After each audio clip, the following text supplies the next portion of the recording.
नमस्कार दोस्तों, Bharat education centre YouTube channel पर आप सभी का स्वागत है। हम अध्ययन कर रहे हैं राजस्थान का इतिहास एवं संस्कृति नामक जो पुस्तक है कक्षा 10 की, उसके कुछ टॉपिक्स का हम अध्ययन कर रहे हैं। फर्स्ट और सेकंड क्लास 2 क्लासें इसकी हो चुकी हैं और हम जो संपूर्ण बुक है उसका अध्ययन करेंगे, उसका निचोड़ देखेंगे। आज हम राजस्थान की प्राचीन सभ्यताओं की चर्चा करेंगे। राजस्थान की प्राचीन सभ्यताओं में से कालीबंगा का महत्वपूर्ण स्थान है। आज हम कालीबंगा की चर्चा कर लेते हैं। राजस्थान में जो प्राचीन सभ्यताएं हैं उनमें कालीबंगा का महत्वपूर्ण स्थान है, उसकी चर्चा कर लेते हैं। प्राचीन दृश्यवती और सरस्वती नदी घाटी, वर्तमान में जो कि घग्गर के नाम से जानी जाती है नदी क्षेत्र, हड़प्पा सभ्यता से भी प्राचीन कालीबंगा की सभ्यता विकसित हुई। जो हड़प्पा कालीन सभ्यताएं हैं उनसे प्राचीन सभ्यता राजस्थान की कालीबंगा सभ्यता है। राजस्थान के हनुमानगढ़ जिले में स्थित यह सभ्यता आज से 6000 वर्ष से अधिक प्राचीन मानी जाती है। ये ध्यान रखना कि कालीबंगा जो सभ्यता है वो किस जिले में स्थित है, तो हनुमानगढ़ जिले में स्थित है। कितनी पुरानी है, तो ये माना जा सकता है कि 6000 वर्ष पुरानी मानी जाती है। इस स्थान का कालीबंगा नाम यहाँ से खुदाई के दौरान प्राप्त काली चूड़ियों के कारण पड़ा है। ये भी ध्यान रखना है कि कालीबंगा जो नाम है वो किस कारण से पड़ा है, तो यहाँ जो खुदाई हुई थी उस दौरान काली चूड़ियाँ मिली थी और काली चूड़ियाँ मिलने के कारण इसे कालीबंगा के नाम से जाना जाता है, क्योंकि पंजाबी भाषा में बंगा का अर्थ होता है चूड़ी। ये भी ध्यान रखना है कि जो पंजाबी भाषा है उसमें बंगा का अर्थ चूड़ी होता है। सर्वप्रथम 1952 में अमलानंद घोष ने इसकी खोज की और तत्पश्चात 1961 से 62 ईस्वी में बीबी लाल, बी के थापर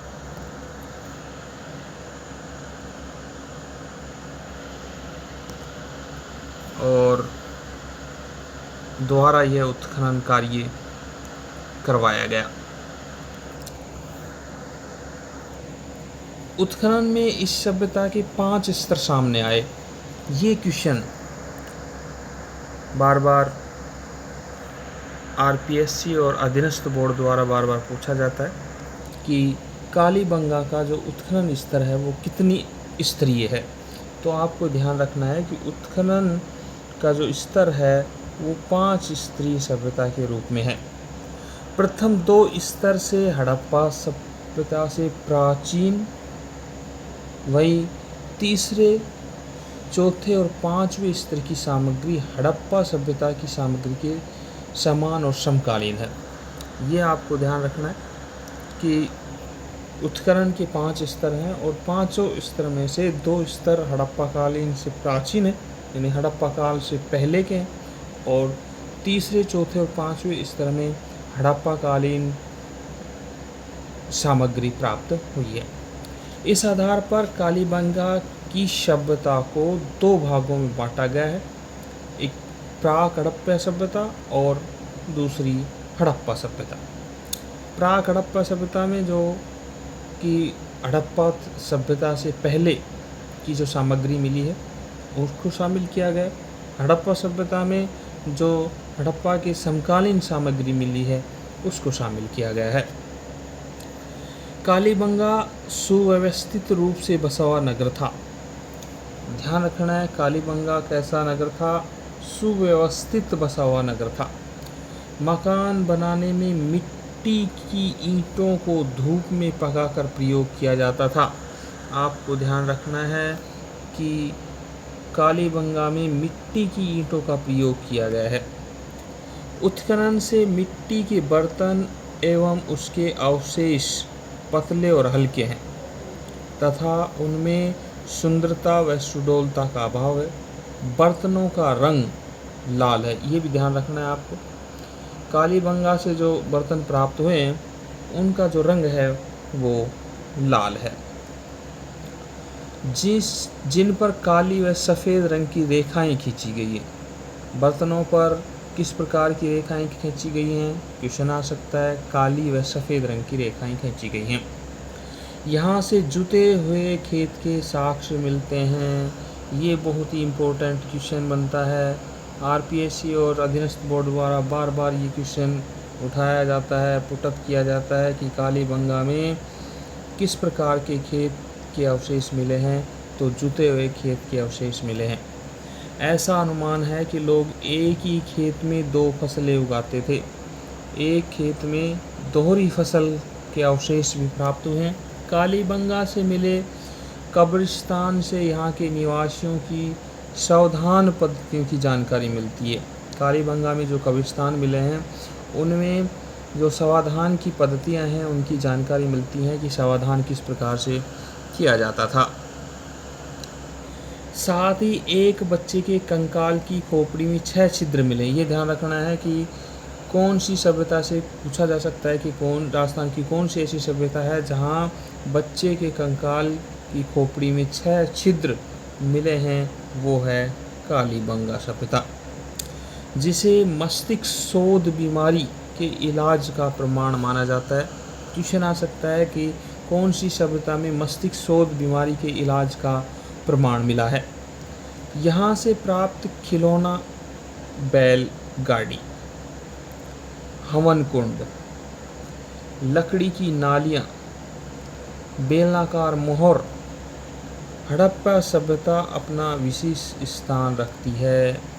यहाँ से प्राप्त खिलौना गाड़ी जो बैलगाड़ी के रूप में, हवन कुंड प्राप्त हुए हैं, लकड़ी की जालियाँ प्राप्त हुई हैं या नालियाँ प्राप्त हुई हैं, बेलनाकार मोहरें प्राप्त हुई हैं। आपसे क्वेश्चन पुटअप किया जा सकता है, पूछा जा सकता है। कंपटीशन में इस प्रकार के क्वेश्चन बनते हैं कि खिलौना बैलगाड़ी किस सभ्यता से मिली है, तो कालीबंगा से मिली है। हवन कुंड कहाँ मिले हैं, तो कालीबंगा से मिले हैं। लकड़ी की नालियाँ कालीबंगा से मिले हैं। बेलनाकार मोहर भी कालीबंगा से ही प्राप्त हुई हैं। अहाड़ सभ्यता, कालीबंगा सभ्यता के पश्चात हम अहाड़ सभ्यता की चर्चा करेंगे। उदयपुर शहर के पास बहने वाली अहाड़ नदी, जिसे आयड़ नदी के नाम से भी जाना जाता है, के तट पर बसे अहाड़ के उत्खनन के फलस्वरूप 4000 वर्ष पुरानी पाषाण धातु युगीन सभ्यता के अवशेष सामने आए। अब आपको ये ध्यान रखना है कि उदयपुर शहर के पास जो नदी बहती है अहाड़ नदी, उसके किनारे उत्पन्न हुई सभ्यता है। इस के उत्खनन से हमें पाषाण धातु युगीन सभ्यता के अवशेष प्राप्त हुए हैं। यानी पाषाण पत्थर से संबंधित ये सभ्यता, पत्थर का उपयोग किया जाता था इस सभ्यता में, और लगभग 4000 वर्ष पुरानी सभ्यता मानी जाती है। यह सभ्यता एक टीले के नीचे दबी हुई प्राप्त हुई थी, जिसे धूलकोट, धूल यानी मिट्टी का टीला कहते हैं। अहाड़ सभ्यता का दूसरा नाम पूछा जा सकता है। अहाड़ सभ्यता का जो टीला था उसको क्या कहा जाता था?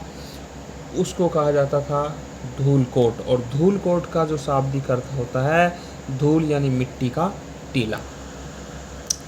सर्वप्रथम 1953 में यहाँ अक्षय कृति व्यास एवं उसके बाद रतन चंद्र अग्रवाल एवं HD सांकलिया के निर्देशन में उत्खनन कार्य कराया गया। आपको ये ध्यान रखना है कि सर्वप्रथम 1953 में अहाड़ जो सभ्यता है उसका उत्खनन कार्य अक्षय कृति व्यास को ध्यान रखना है, रतन चंद्र अग्रवाल को ध्यान रखना है, और HD सांकलिया के निर्देशन में कार्य हुआ था।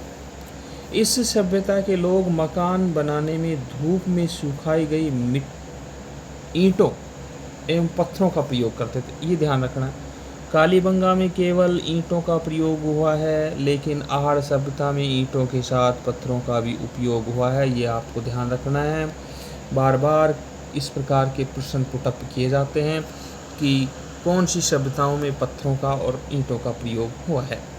आहड़ के लोग अपने मृतकों को गहनों व आभूषणों के साथ दफनाते थे। ये क्वेश्चन कई बार पुटअप किया गया है कि कौन सी सभ्यता के लोगों द्वारा मृतकों को गहने और आभूषण के साथ दफनाया जाता था, जो इनके मृत्यु के बाद भी जीवन की अवधारणा का समर्थक होने का प्रमाण है कि मृत्यु के बाद भी जीवन होता है। ये अवधारणा यहाँ के लोगों की थी, इस सभ्यता के लोगों की थी, और ये इसका समर्थक प्रमाण है। उत्खनन में मिट्टी के बर्तन सर्वाधिक मिले हैं। आहड़ सभ्यता से मिट्टी के बर्तन प्राप्त हुए हैं और वो भी सर्वाधिक मात्रा में प्राप्त हुए हैं, जो आहड़ को लाल काले मिट्टी के बर्तन वाली संस्कृति के प्रमुख केंद्र सिद्ध करते हैं कि जो आहड़ सभ्यता है वो मिट्टी के लाल और काले बर्तनों के लिए प्रमुख केंद्र रहा होगा। आहड़ का दूसरा नाम, ये क्वेश्चन बहुत कंफ्यूज करने वाला होता है, क्योंकि जो सीकर की एक सभ्यता है उसे भी ताम्र जननी कहा जाता है, लेकिन आहड़ का दूसरा नाम ताम्रवती नगरी मिलता है, जो यहाँ तांबे के औजारों एवं उपकरणों के अधिक प्रयोग के कारण रखा गया होगा। क्योंकि यहाँ तांबे के औजारों का उपयोग अत्यधिक मात्रा में किया गया था, इसलिए यहाँ के जो निवासी थे वो ताम्र का उपयोग ज़्यादा करते थे, तांबे के औजारों का उपयोग ज़्यादा करते थे, इसलिए इस परिक्षेत्र का नाम ताम्रवती नगरी रखा गया होगा। उत्खनन से प्राप्त ठप्पों से यहाँ रंगाई छपाई व्यवसाय के उत्पन्न होने का अनुमान भी लगाया जाता है कि उत्खनन से जो ठप्पे प्राप्त हुए हैं उनसे यह अनुमान लगाया गया है कि यहाँ रंगाई छपाई का व्यवसाय भी उन्नत अवस्था में रहा होगा। नेक्स्ट हम चर्चा कर लेते हैं गिलूण सभ्यता। कालीबंगा की चर्चा कर चुके हैं, आहड़ सभ्यता की चर्चा कर चुके हैं, अब हम बात कर लेते हैं गिलूण सभ्यता। राजसमंद जिले के एक कस्बा जिसका नाम गिलूण है, और ये गिलूण जो कस्बा है ये बनास नदी के तट पर 2 टीलों के उत्खनन के फलस्वरूप आहड़ संस्कृति से जुड़ी यह सभ्यता प्रकाश में आई। जो राजसमंद जिला है उसमें गिलूण कस्बे में बनास नदी के तट पर 2 टीलों के उत्खनन के फलस्वरूप आहड़ संस्कृति से जुड़ी, यानी आहड़ संस्कृति से जुड़ी हुई सभ्यता है, जिसे बनास संस्कृति के नाम से भी पुकारा जाता है। ये क्वेश्चन बार बार पुटअप किया जाता है कि राजस्थान की कौन सी सभ्यता को बनास संस्कृति के नाम से पुकारा जाता है। 1957-58 में बीबीलाल के नेतृत्व में यहाँ उत्खनन किया गया।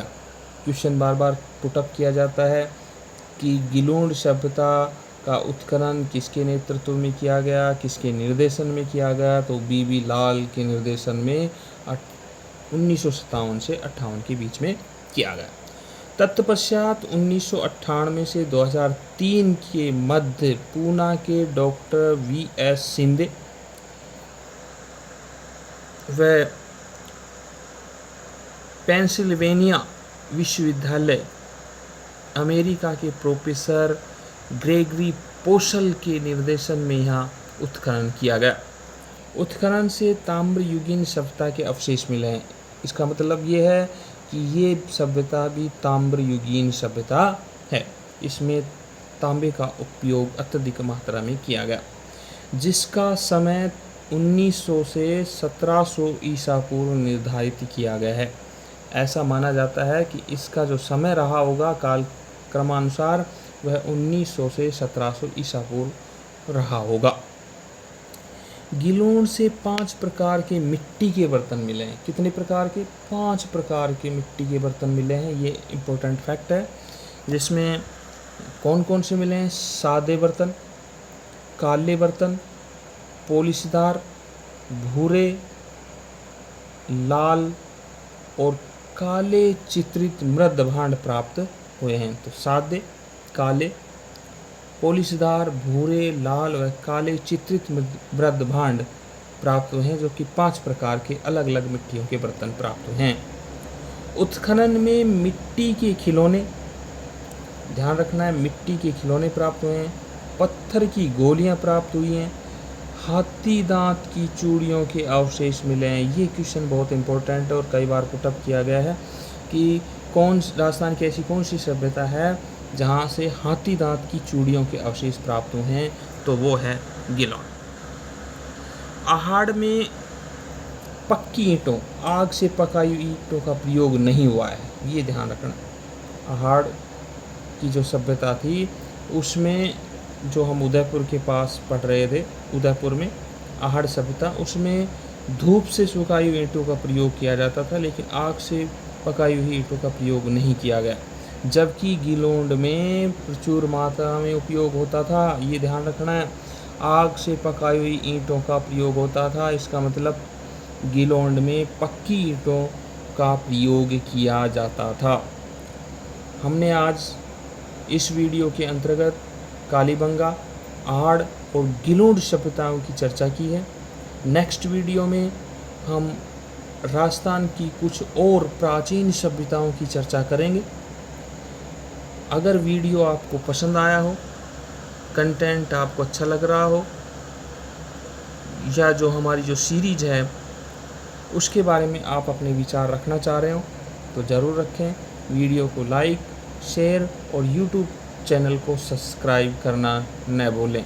धन्यवाद।